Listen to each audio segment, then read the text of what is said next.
ส่วนเผาจุ่มเจ้านี่เอาเคยมาอยู่น้ำก็ได้เนาะโอ้ดีดีอยู่เฮือนต่างกันเนาะ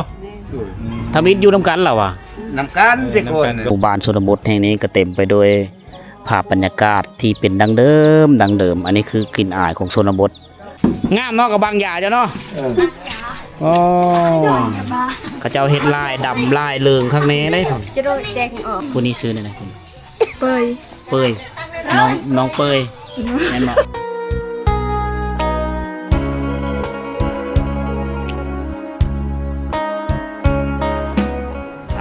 สบายดีย่ำแรงเด้อทุกคนเด้อพบพอกันคือเก่ากับเบาสีหอมคนโกซิริโยบ้านทามีตะโกไปนาเงินที่ใส่กับบ่มีมื้อนี้เฮาอยู่บ้านวังเกาะเมืองตะโอยแหวงสารวัตรเดินทางมาไกลเลยนะเพื่อสิได้กลับเมื่อคืนนี่มีหัวจักมือฝนกระตกน้ำกับปานนั้นพี่น้องเอ้ยมื้อนี้บรรยากาศยามแรงๆเวลาก็ประมาณ16-17 โมงแล้วล่ะนะพี่น้องแวะตามติดวิถีชีวิตของพี่น้องชนเผ่าตะโอยเฮาอยู่โขงเขตชนบทลาวไต้อันนี้เนี่ยจะขึ้นกับบ้านพี่เลยเขาเอิ้นบ้านพอเส้นคือกันได้บ้านพอเส้นเป็นบ้านที่ใหญ่อันนี้เป็นคุมวังเกาะนี่ฝนตกมาน้ำเสาะเจินไปเบิดถนนหนทางไปเบิ่งบ้านเก่าบ้านแก่บ้านดังเดิมเขาเอิ้นว่าบ้านวังเกาะพี่น้องเอ้ยนี่บ้านนี้ติดแปะกับเซประกัดได้พวกเสียงน้ำตกดังทึนนี่มีไฮหน้าได้อยู่นี่ได้มีหน้าทงนึงอยู่นี่ฮะเด็เส้นทางจะเป็นขี้ตมขี้โบะทั้งซี่แหละมาเที่ยวชนบทช่วงหน้าฝนทุกคนมาต้องได้ทำเจอได้จะเป็นขี้ตมได้น้อยนึงแถวนี้เขาเจ้าเอาน้ำไม้บ่งหวานมาปูได้นะมีต้นน้ำไม้บ่งหวานทั้งหมดคำปุเพื่อกินนอมันบ้านวังเกาะจะอยู่หลุมอยู่เนยเด้อทุกคนเด้อจากสีแล้วทำมาเห็นแล้วก็อันนี้คือทงหน้าทงหนึ่งที่น้อยหน้าติดบ้านนี่โหอ้อมหน้าเขาจะเอาในเบื้องความดุมันของเขาจะไปตัดเอาไม้พุงไม้พางมาผ่าละสาดเป็นกระแตะกระตาดสีอ้อมเลยแบบเดียวเขาเฮ็ดศูนย์ผักอยู่แถวบ้านเฮาละไม่ได้น้ำเด้น้ำก็ใส่น้ำฟ้าน้ำฝนตกลงมาน้ำป่าไหลลากไหลโฮมก็สู้เนื้อที่ต่ำก็เฮ็ดเธอเป็นน้ำนี่ก็จะค้างได้อันนี้คือการเฮ็ดหน้าของเขามันก็ค่อนข้างยากลำบากแดนน้อยนึงเด้บ่งกับฝนตกมาวางที่นี่แหละประมาณ30 นาทีมันเฮ็ดทะลุผุพังหมดเลยได้น้ำแถวนี้แห้งน้ำแถวนี้เพราะว่าน้ำโตลงมาแต่ผู้ไป บ้านวังเกาะพี่น้องเอ้ยตั้งบ้านเทินตามผู้ต่างๆจะโน่นนะจะมีเนื้อที่หาเพลงหลายไปเลยแถวนี้ส่วนหลายก็เป็นเนื้อที่ผู้สมก็เอิ้นว่าผู้ดอยละแต่ก็มีไฟฟ้าใสเด้อนี่หลักไฟเข้าถึงหมู่บ้าน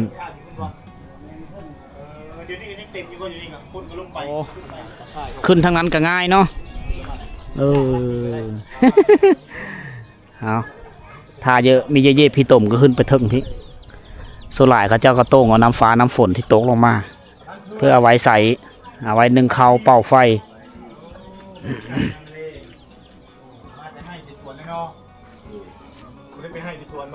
นึ่งข้าวเนาะเข้าบ่ได้ไปเนาะมีแต่ลูกหลานไปแม่นบ่แม่ไปมีแต่ลูกไผลูกเคยไปแล้วเนาะบ่แม่นลูกไผก็มีแต่ลูกไผลูกชายเคยโอ้นั่นบ่ลูกเคยโอ้ลูกเคยมาอยู่พี่บ่นี่ลูกชาวมาที่ชาละวันมาอยู่กับเฮามาอยู่พี่โอ้อยู่นำกันก็ได้เนาะเฒ่าด้วยมาอยู่นำบ่เฒ่าเนาะแต่อยู่เฮือนคนละหลังดีว่าแต่ก่อนเฮือนน้ำกันเดี๋ยวนี้ได้ลูกได้หลานในเฮือนต่างออกต่างอีกเนาะด้วยเดี๋ยวนี้ลูกชายอีกมันหลายได้หลายคนเด้ด้วยแล้วก็เฮือนพุ่นในหลานในเฮือนพุ่นโอ้แสดงว่าอยู่ใกล้ๆกันนี่จุ้งเจี้ยไอ้น้องกันหมดแม่นนี่อยู่น้ำกันหั่นก็เต็มเฮือนนี่สิอันนี้ก็ยังช่องฉายดิส่วนเผาจุ่มเจ้านี่เอาเคยมาอยู่น้ำก็ได้เนาะด้วยได้แต่ว่าต้องอยู่เฮือนต่างกันเนาะทำอิฐอยู่น้ำกันเหรอวะน้ำกันแต่ก่อนมานี่ก็ช่องคนมันไปเวียงแล้วเด้ไปวังเวียงพุ่นโอ้ไปเฮ็ดเวียกด้วยไปหาเงินเนาะ เฮ็ดเวียกอ้ายแล้วนายทหาร โอ้ โอ้ ดีดีดี อ ดี ยู่วังเวียง โดย เป็น โดยอ้าว เป็นทหารในวังเวียง ไอ้เราทูมาช่วย โอ้ ช่วยก็จะกินข้าวเนี่ยมันช่วยช่วย เออ จะกิน เอา ข้าวอยากเนาะ โดย หนึ่งเขาเลยเนาะยามแรงเนาะ ค่อยโดยแล้ว มีเงินบ่มีค่ำก็มันว่าไปเฮ็ดเวียกเฮา โดยโดย เฮาก็ช่วยเข้ากิน อ่า เราจังรถจังลางเลยดิเราอูดเงินไปหันเด้หลายคนอยู่นะไป10คน เอ โอ้ย เราจะไป เอา อ้าวขอบใจหลายๆเด้อ ขอบใจหลายๆเด้อพอเด้อ พอเด้อ อ อ ยู่ดีมีแห้งเด้อ ใช่ เส้นทางลาดต้มเส้นทางลาดต้มหืมไปได้บ่ อันนี้คือเส้นทางที่ชุมเฮาไปท่องเที่ยวครับเส้นทางลาดต้มพุ่น แค่ไม่เย็บแล้วเฮาเนอพุ่นขึ้นนี้เนาะ นี่พอ นี่ ไปสาวไป โอ้คักเนาะคาสิขนาดคันใดนี่ โอ้ตอนนี้ยามเล้งน่ะสบายเด้อพอเนาะ ตึมโธ่โอ้รถแล่นวุ่นๆเขาเจ้าหักกระดำหน้าแล้วว่างซี่ห้ามือนี่ได้นี่เนี่ยเขากันยังนี่เนาะมันยังแดงอืมอันนี้หน้าไอ้พอบ่นี่หน้าเจ้าบ่ดำว่านนี้ ตามบ้านนี่โลด เอาแถวนี้เขาเจ้าดำหน้าล่าแถวนี้หากระดำแล้วหากระได้กล้าว่านซื่นนี้ตีแต่ฝนมีตกน้ำนี่บางกว่าชัดทึ่นโอ้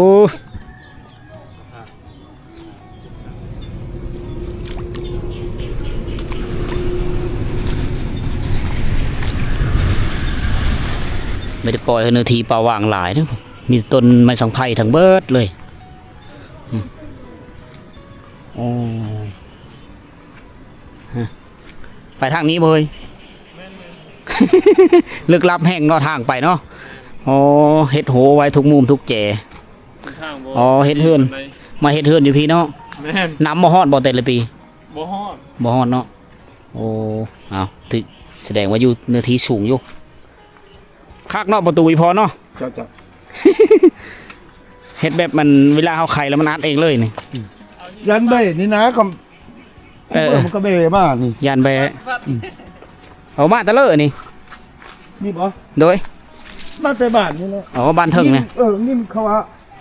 ทุกพวกเจ้าไปสุภาพ โดยให้ทำสารคดี พวกเขาว่าอยากเบิ่งได้คนท่องเที่ยวเด้ อ๋อ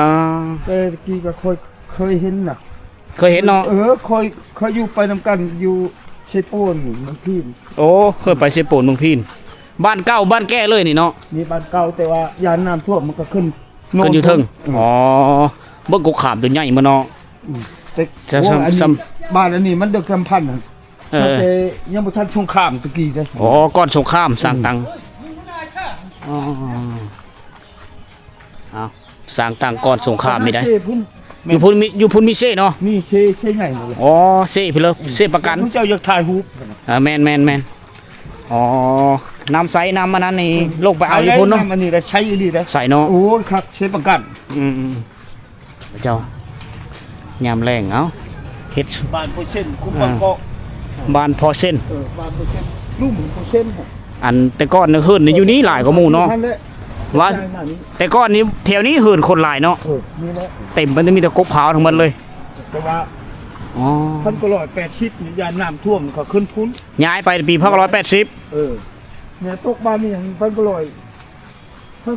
58มาตกอยู่บ้านนี่ อ๋อยกย้ายมาทมิตรปีพ.158 58 เออ ย้อนยังบ่ทันมานะ เออ ท่านก็ลอย58ย่นไม่ทันมาก พอดีค่อยเกิดท่านก็ลอย59ค่อยเกิด อ๋อพอเกิดปี1959 ว่ามันก็เกือบที่70ปีเลย มาพอดีมาเกิดอยู่นี่เลยเนาะมาตั้งบ้าน58กับ59เจ้าเกิดเลย แม่นแล้ว โอ้เด็กเห็นบอกกกเผานี่บู๊กกเผากกขามเต็มอยู่นี่อันนี้เขาเอิ้นว่าดังเดิมเลย โอ้ย บ้านเก่าบ้านแก่ มะพร้าวนี่ ร้อย ปลายกุ๊ก ร้อยปลายกกพี่น้อง พูนทอดยอดพุ่น ขึ้นไปเรื่อยๆร้องไปตาม เทปเพลงนี่ประมาณโอ้ย ร้องไปตามถ้าฟังเซ่เลยมันบอก เอาพี่เรือมาแล้วเฮ้ย มีประชาชน อ๋อเขาเจ้าเศร้าเขาเจ้าไม่ได้มาอาบน้ำเนาะ บ่ได้มาอาบน้ำตัวราคานี่มันบอกจะลง เทิง เพิ่นบอก เทิงผู้ได้งามนะ โอ้ อันนี้วางจะมีถึงกระทาอยู่นี้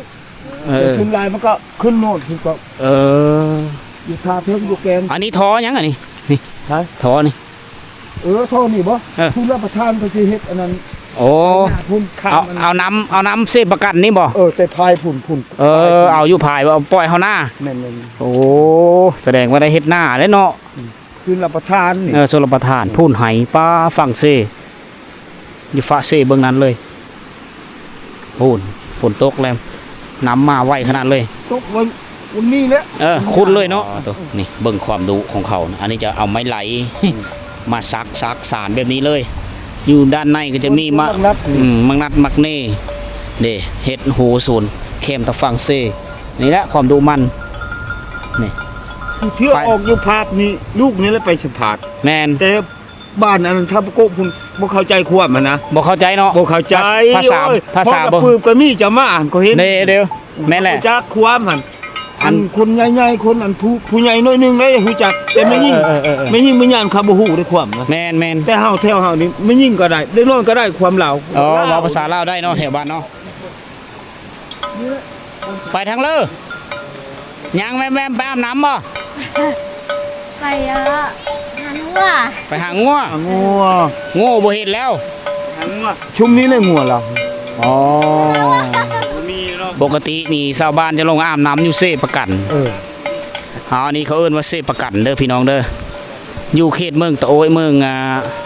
สมุทรซิมีเซละมั่งแล้วก็เซประกันนะมื้อนี้เฮาได้ไกด์นำเที่ยว คือพอเขาเอิ้นพอยังเจ้า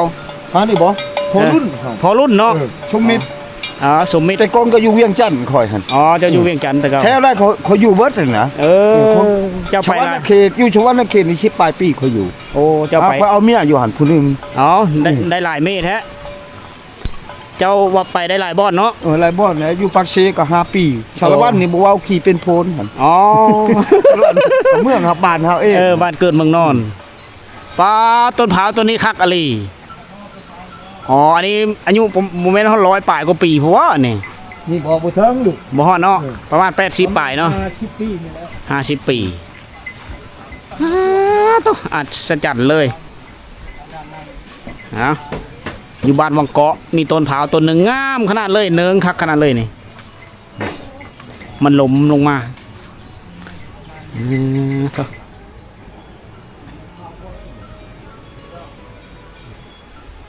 อายุกับประมาณ50 ปี100 ปลายต้น100 ปลายกว่าต้น เป็นโครงเขตที่มีต้นไม้กินมะโดยเฉพาะคือมะพร้าวกับมะขามนี่หลายก็มุ่งเทียงประมาณ 7-8 ราคาเฮิรนเนาะ อยู่เทิงคุณบ่มีมะพร้าว อยู่พุ่นละตั้งไม้เป็นบ้านตั้งไม้ เทิงหันมีแต่มะม่วง โดย พวกอื่นๆเนาะในมันเป็นธรรมดา แล้วก็เลยพากันย้ายออกไปอยู่พุ่นกับหลายเติบเนาะ น้อยๆชาวป่ายได้นี่คุณบ่คนอันนั้น คุ้มนี่เนาะ คุณนี่ แต่ก้อนเนาะ100 ปลายราคาเฮิรน ป่าปะ แต่ก่อนหันชาม10ลังเรือ 30หลังคา แต่มันใหญ่คนหลาย ออก บ่หลายเดี๋ยวนี้70ปลายลังเรือเนี่ย เดี๋ยวนี้เนาะ70เนาะ บ้านลูก อืม ย้ายออกไปถือเป็นลายแล้วครับ ผู้แหละเขาเจ้าตั้งบ้านอยู่โน่นๆพุ่นแหละปะอันนี้คือบ้านดังเดิมมาท่องเที่ยวเบิ่งสถานที่เก่าแก่สถานที่เก่าแก่ของลุ้นประวัติศาสตร์พุ่นแหละตั้งแต่ปี1958เขาเจ้าเอิ้นว่าบ้านวังเกาะเขาเจ้ามาตั้งบ้านเฮิรนอยู่นี่เป็นบ้านของชนเผ่าตะโอยเดี๋ยวนี้นะปี1958ถือว่าปีที่เขาเจ้ามาอยู่ประมาณหลังนึง2 หลังแล้วก็ขยายครอบโคไปเลยก็จะกลายเป็นบ้านใหญ่ปัจจุบันนี้ก็ส่วนหนึงนี่แม่นย้ายขึ้นไปตั้งอยู่โน่นเพิ่งพุทธเพื่อยานนำโทมนี่พุ่นเลยแต่ละปีฮอดบ่นำอยู่พี่บ่ฮอดเนาะแต่เฮาป้องกันไว้เนาะยานเนาะ กันไว้ ขึ้นยานก็เลยไปก่อน ของลายเรือลายบ่อนเนี่ยมันน้ำท่วมอยู่ บ้านใดก็มีทางสะบันก็มี ฉะนั้นก็เลยได้พากันย้ายขึ้นไปตั้งอยู่โน่นผู้ร่มทั้งเบิดมี70 ปลายหลังคาแต่ว่ากะจำบ้านพอบ้านนี่ขึ้นกับบ้านพอเส้นพอเส้นเนาะบ้านพอเส้น นั่นเดียวเลยแต่นี่คุ้มเฮานี่ คุ้มบังเกาะ นี่ ไทยกระโมด ลูกๆหลาน ไทยกระโมดแล้วพี่น้องไทยกระโมดเจ็บไทยกระโมดแม่เลยเจ็บหนู ๆสบายดี เจ็บอะไรโอ้ย สบายดี นั่งต้องสบายดีมากก็ที่บ่ฮาน สาวไทยใต้ เอาไปโชว์ห้องก็ต้องสบายดีบ่ถ้าต้องที่อยู่เอ็มหมังมันก็ ทำใจอยู่ พบแล้วสาวเล่าวใต้มาลื่นกันก่อนฮะบกล้าอยู่บนกงมะพร้าวล้มเหรอบอกอ๋ออันนี้มันลิ้นน้ำมูกบ่อ๋อใช่หมูเจ้าอันนี้ ระบบถ่ายเลยเป็นบางโอ้ เอาซินกะเฮบาทเนี่ยเอาผู้นี้เฮือนผู้นี้บ่ฮะเฮือนเจ้าเองบ่แม่นบ่อ๋อ เพื่อนอ้ายเขาได้นี่หันล้าน อ๋อหลานเพาะ เมื่อกี้ว่าอันเบรกคืน จุเจ้าบ่อองฟื้นกี่นี่นะ แม่น บ่แม่น บ่แม่นเนาะ อ๋อ แม่นนั่น ผู้ซินเฮก็มีปบนะเฮ็ดเลยจ้ะ แต่ทุกเรื่องในถ่ายรูปภาพมึง ผู้สาวบ่นี่ ไทยหลอก ครบแล้ว เอาผู้สาวอายกล้องเอาอันนี้คือฟ้าหลังฝนทุกคนเลยในหมู่บ้านชนบทแห่งนี้ก็เต็มไปด้วยภาพบรรยากาศที่เป็นดังเดิม อันนี้คือกลิ่นอายของชนบทยังเลยแต่ลูกแต่หลานแต่ผู้น้อยอยู่เฮิรนนะ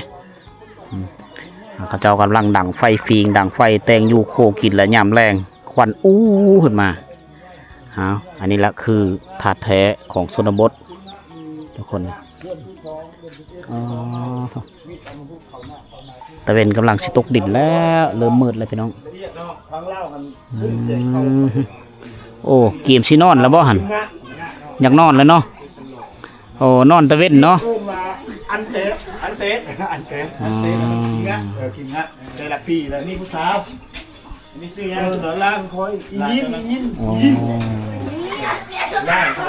บ้านส่วน เจ้าเพิ่นเนี่ยฮัลโหลไงถ่ายรูป โอ้ จังหวะ เจ้านี่ปบมาเนาะเจ้าเนาะ โน่ยตัว เขายันออกคนผ้าพันเขาปกพันเขาเจ้าท่ายเลยก็ออกอยู่นั่งหัน น่า นั่น อย่าได้เห็นตัวเอง คันเฮาเท่านี่เฮาบ่ย่านเขาบ่อาย แม่น ที่นั่นอาย อ๋อ กี่มาลูก ได้ใส่ซอยนี่ขนองลูกสาวบ่แม่นบ่ โล อ๋อเม็ดหมอกละล้านบ่ อันเยอะกูอันน้อยยังป้า หมอกละล้านเนาะ10ออกก็10ล้านเอาเฮ็ดดิแม่ บ่ใจอันน้อย ให้มึงดูเอามึงคักๆมึงดู ไอ้ที่เราเลยแกถูกกัน งามเนาะกับบางหยาเจ้าเนาะโอ้เขาเจ้าเฮ็ดลายดำลายเหลืองข้างในได้ผม จะโดนแจงอ๋อ แจ้งโอ้ ยังกี่อำในถ่ายรูปกบมี กอกอ๋อบัดสูบยาเด้ ก็ สูบกอกโอ้กอกเด้อกอกเด้อ ลูกชุดนี้เลยนั่น อ๋อลูกสาวอีแม่บ่ นี่ เอาบ่ลูกเคยเอาลูกเคยบ่ อันนี้ลูกไผ่ข่อย อันนั้นลูกแล้วข่อยเอิ้นหลาน เจ้าเอิ้นหลาน อันนี้ลูกไผเจ้าโอ้ พัวมันจะตายแล้ว เป็นแม่ไม้ซ้ำ นาย เฮ็ด รุ่นพวกเจ้านั่นแหละรุ่นเจ้าเนี่ย40ปี โอ้40 ปี ทับไปว่า ใส่สุดแดงคักน้องไหมเนาะ อันนี้ใหญ่ลายได้อยู่ได้50ป้ายได้ อ๋อ50ยังนุ่มอยู่ น้องข่อยได้ คนนี้น้อง น้อง อีพอ ก็แต่สงครามตะกี้ได้นี่ จุ้งจุ้ง ไผมองแบบไทย คือนุงไม่ชินนะชินเฮนะนุงชินก่อน ไอ้ป้า ซื้อได้ไหมผู้สาว ไป ผู้นี้ซื้อได้ไหมคุณ เปย เปยน้องเปยแม่นบ่จังปีแล้วอายุ16 ปีอ๋อน้องเปยเอาค่อยนี่เวลาเห็นเขาเจ้าอ่ายกองนะค่อยเยาะเขานะทุกคนอันนี้ครั้งแรกที่เขามานะวันเขามาครั้งต่อไปเขาเจ้าก็น่าจะลืมเขาเลยล่ะลูกๆหลานๆเขาทุกคน เป็นพี่น้องชนเผ่าตะโอ้ยเขาจังซีได้บ้านเขาลืมเขาแล้วก็สบายเขาเจ้ามีนิสัยโอ้โหตอนรับแค่ดีนะสาวบ้านย้ายไปอยู่บ้านเทิงพูแล้วก็เป็นเนื้อที่ที่กว้างขวางดีได้บ้าน เก๊เก๊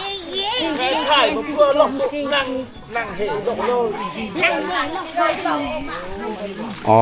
ที่ทางไปจักน้ บัดนี้เฮาสิไปเบิ่งว่าบ้านตัวเขาเจ้าไปตั้งไม้นี่ไกลกันบ่กับที่นี้นี่คือเส้นทางไปบ้านใหม่เขาเจ้าที่เขาเจ้าย้ายจากบ้านดังเดิมแล้วไปตั้งอยู่บ้านใหม่เนื่องจากว่าเขาจะหนีปะน้ำท่วมเกิดภัยน้ำท่วมแล้วเขาเจ้ายกย้ายเบิ่งดูมีแตะขี้หินทั้งหมดเลยนี่เอาไปก่อเฮิรนก็ได้เด้อนี่ป้าตัวเส้นทางเขาไปตักน้ำหน่อยเนาะไปตักน้ำไปอาบน้ำหน่อยเส้นทางเส้นนี้เส้นทางเขาไปลำเลียงน้ำเลยน้ำกินน้ำใสไปตักก็จะเซประกันได้ยางเงินผู้อีกน้อยหนึ่งทุกคนก็ออกกำลังกายไปเลยเติบที่โทเมืองกว่าดินแถวนี้อุดมสมบูรณ์ดินดำน้ำสมดินขี้มอนเหมาะสำหรับการปลูกพืชประเภทมันต้นกาแฟพริกไทยต่างๆพี่น้องเลยเบิ่งก็ความงามของมันต้นของเขามันอยู่เครือบานได้อันนั้นจะเป็นเหลาเข้าเด้อทางผุนเด้อเหลาเข้าเขาเจ้าทั้งมืดเลยต่างเลนสายลายอยู่เนี่ยเขาเจ้าจะเอาเหลาเข้ามาไว้อยู่นอกบ้านไหนอันนี้คือวัฒนธรรมของชนเผ่าตาโอ้ย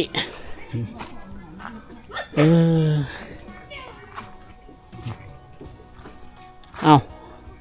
มาแต่จอบเข้าบ่เก็บ ใบต้น ใบมันต้นเอาไปเฮ็ดหยัง ใช่ขาเจ็บขา โอ้ไปห่มขาเจ็บขาโอ้เจ้าขาเจ้าเอง บ่ขาพวก ขาโผเจ้าล้มบ่ เป็นลม โอ้ไปหายไปหน้าล้มเนาะโอ้เขาจะเอาใบมันต้นนี่ไปข่มเลยเป็นสมุนไพรชนิดหนึ่งในใบมันต้นเขาเจ้านี่แถวนี้เขาเจ้าเอาใบมันต้นไปห่มเวลาล้มมันเกิดบาดแผลต่างหอดแล้วอันนี้คือบ้านไม้บ้านที่เขาเจ้ายกย้ายมาตั้งอยู่โน่นภูที่สูงโอ้อยู่พี่เฮิรนเจ้านะอ๋อหลังนี้เลยเนาะ น้ำมันคั่วนี่ยังมาทันใด เฮิรนโคยังเฮิรนโคน้อยๆเนาะกำลังเลื่อยใหม่ โดยป้าบ้านใหญ่จะดีเลยอยู่พี่เนาะโซลาก็เต็มอยู่พี่ผุนเฮิรนก่อก็มีได้โซลาเป็นเฮิรนเป็นที่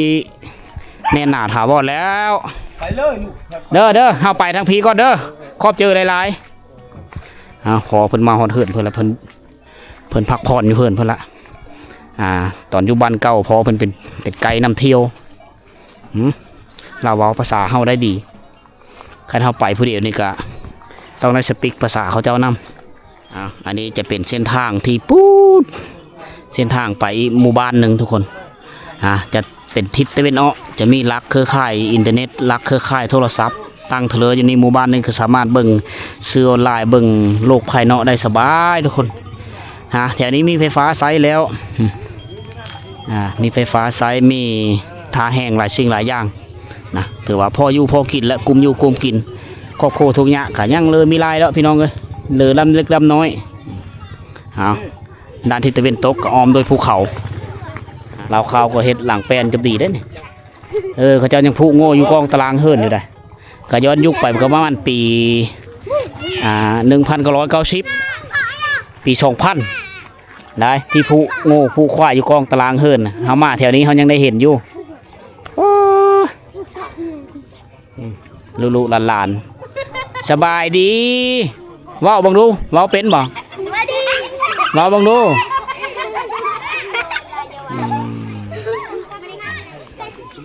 อันนี้คือเขาเอิ้นว่าบ้านวังเกาะทุกคนคุ้มวังเกาะ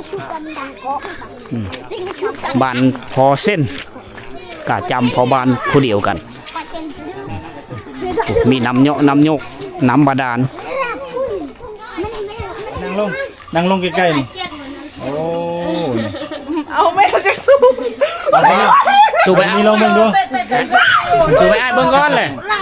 ไอ้สูบบ่เป็นละบัดไอ้สูบมาผู้สาวบ้านบัดอยู่ดอน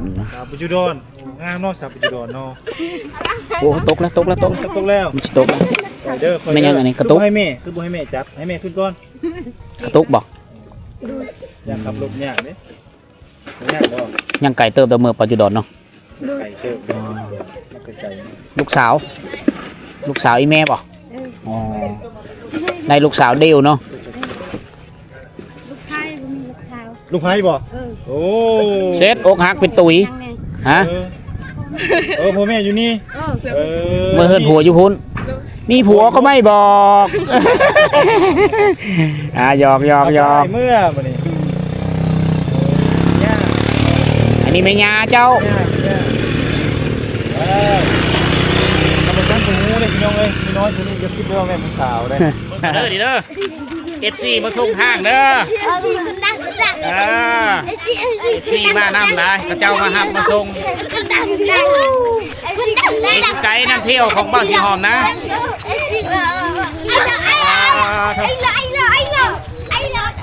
เด้อเมื่อก่อนเด้อขอบใจเด้อบ๊ายบายเด้ออ๋อมาส่งฮอดปีเลยบ๊ายบายเด้อเอาอันนี้คือบรรยากาศยามแรงๆอยู่ที่ชนบทแห่งหนึ่งของเมืองตะโอยแขวงสารวัตรทุกคนเลยวันนี้โอกาสดีโอกาสหนึ่งที่ชมเฮาได้มาตามติดวิถีชีวิตของชาวลาวในชนบทโดยเฉพาะคือพี่น้องชนเผ่าตะโอยเฮาอยู่ที่บ้านพอเส้นโดยเฉพาะคือคุ้มว่างเกาะบ้านนี้ติดกับลำแม่น้ำเซเขาเอิ้นว่าเซหรือบุเซประกันเซประกันทุกคนห่างจากเทศบาลเมืองตะโอยนี่ก็ประมาณอยู่15กิโลเมตรก็จะฮอดหมู่บ้านนี่แหละก็มีไก่จากเส้นทางดำไปเลยทุกคนทางหลังบอนชุมเฮายางอยู่นี่ก็คือบ้านใหม่บ้านใหม่ที่เขาเจ้ายกย้ายขึ้นมาแต่บ้านเก่าๆบอนวิดีโอที่เขาเริ่มต้นไปนั่นคือบ้านเก่าบ้านแก่บ้านดังเดิมเขาสร้างตั้งมากันในปี1958เวลามันค้ำทุกคนเลยสิ่งที่เราเห็นก็คือทุกคนได้เห็นเลยเด้อเป็นพี่น้องชนเผ่าตะโอยเฮานี่ภาษาป้าวาจะแตกต่างกันได้จะมีคือกันเขาเจ้านี่ยกตัวอย่างก็คือมันมาโกยเขาจะเอิ้นเปรี้ยดแถวนี้แต่ว่าปะโกะเขาเอิ้นเป๊ะนะแตกต่างกันหลายอยู่เอาไว้มื้อเช้าพวกเราจะคอยพาทุกคนไปท่องเที่ยวในหมู่บ้านต่อไปหมู่บ้านต่างๆของชนบทของเมืองตะโอยนะพบกันใหม่ในมื้อเช้าเด้อ